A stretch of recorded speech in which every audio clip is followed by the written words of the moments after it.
Hare Krishna, Radhe Radhe. Welcome to my channel Laddu Gopal ji की सेवा ज्ञान भक्ति। कैसे हैं आप सभी लोग? आशा रखती हूँ अच्छे होंगे।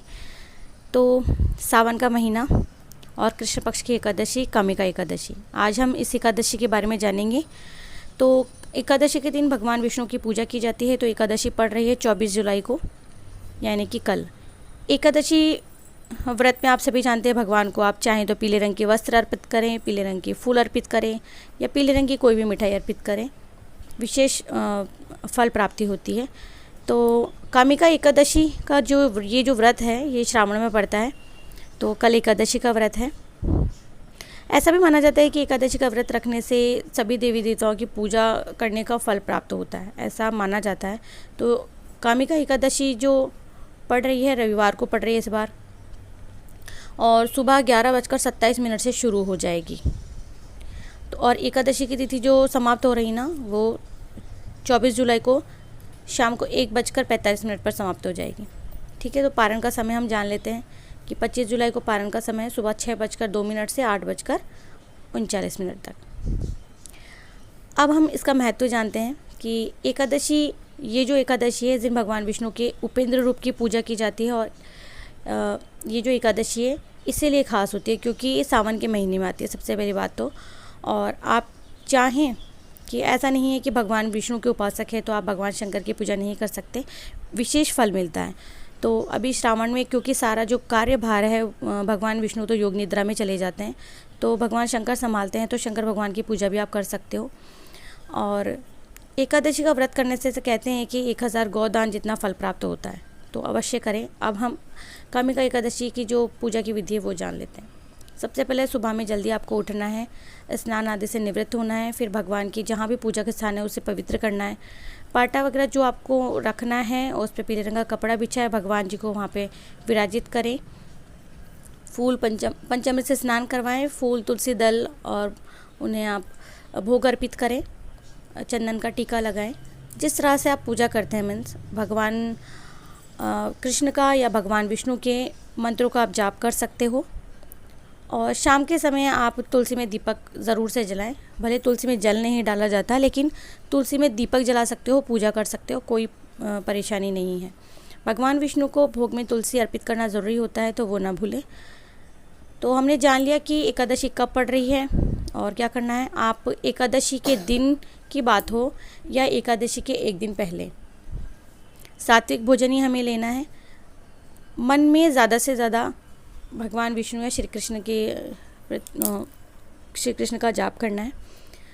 तो कथा की किताब आप सब लोगों के पास घर में होती है, नहीं भी होती है, तो आप मेरी हर वीडियो में ज़्यादातर मैं कथा बोलती हूँ, तो कथा ज़रूर से श्रवण करें। तो चलिए अब हम कामिका एकादशी की कथा जान लेते हैं। सावन का महीना और कृष्ण पक्ष में आने वाली इस एकादशी को कामिका एकादशी कहते हैं, सभी जानते हैं। तो कुंती पुत्र धर्मराज युधिष्ठिर के पूछने पर श्री भगवान ने, यानी कि कृष्ण भगवान ने कथा उन्हें सुनाई थी और उन्हें बताई थी कि किस प्रकार एक बार स्वयं ब्रह्मा जी ने देवर्षि नारद से ये जो कथा है वो कही थी। तो वही श्री कृष्ण भगवान सुनाते हैं। तो श्रावण मास की कृष्ण पक्ष की एकादशी कथा कहते हैं कि इसे सुनने से वाजपेयी यज्ञ का फल प्राप्त होता है। इस दिन शंख चक्र गदाधारी जो भगवान विष्णु हैं उनका पूजन होता है, जिनके नाम श्रीधर, हरि, विष्णु, माधव, मधुसूदन आदि है। तो उनकी पूजा करने से जो फल मिलता है भगवान उसे सुना रहे हैं। जो फल गंगा, काशी, नैमिषारण्य और पुष्कर स्नान से प्राप्त होता है वे विष्णु भगवान के पूजन से मिलता है।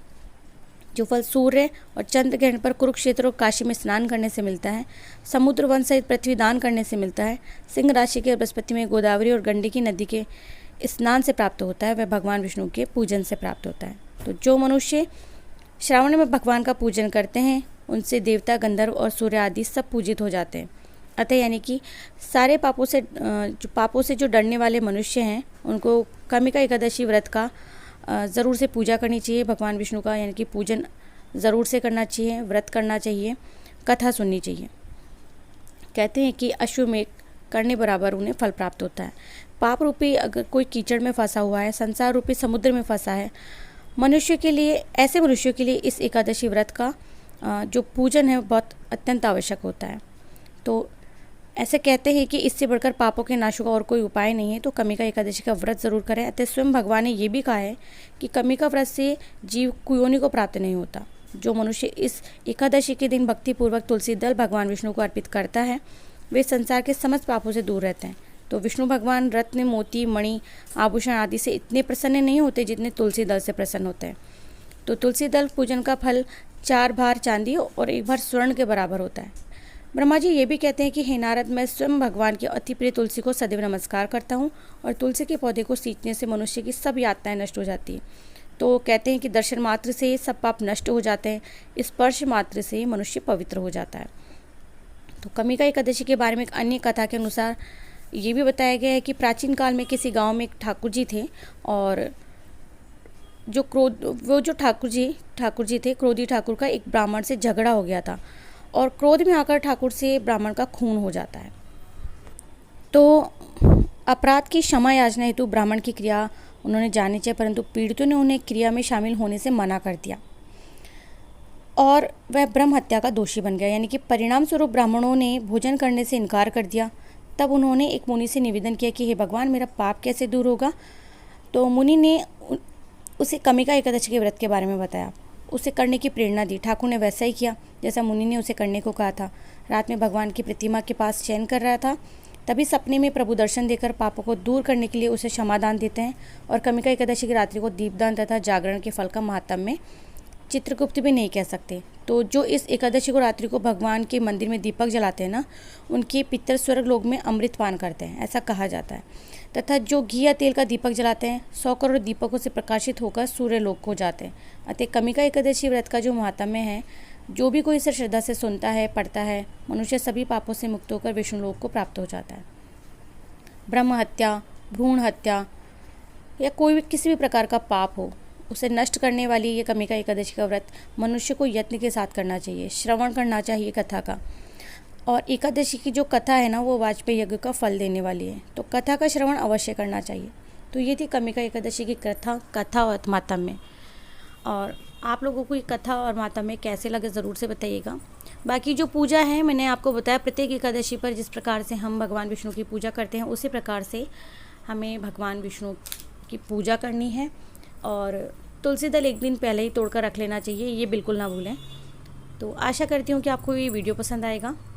पसंद आता है तो प्लीज़ वीडियो को लाइक कर दीजिएगा, चैनल को सब्सक्राइब कीजिएगा, फ्रेंड्स एंड फैमिली में ज़रूर से शेयर कीजिएगा। और साथ ही में आप सभी को कामिका एकादशी की ढेर सारी शुभकामनाएं। मैं मिलती हूँ नेक्स्ट वीडियो में, तब तक के लिए हरे कृष्णा, राधे राधे।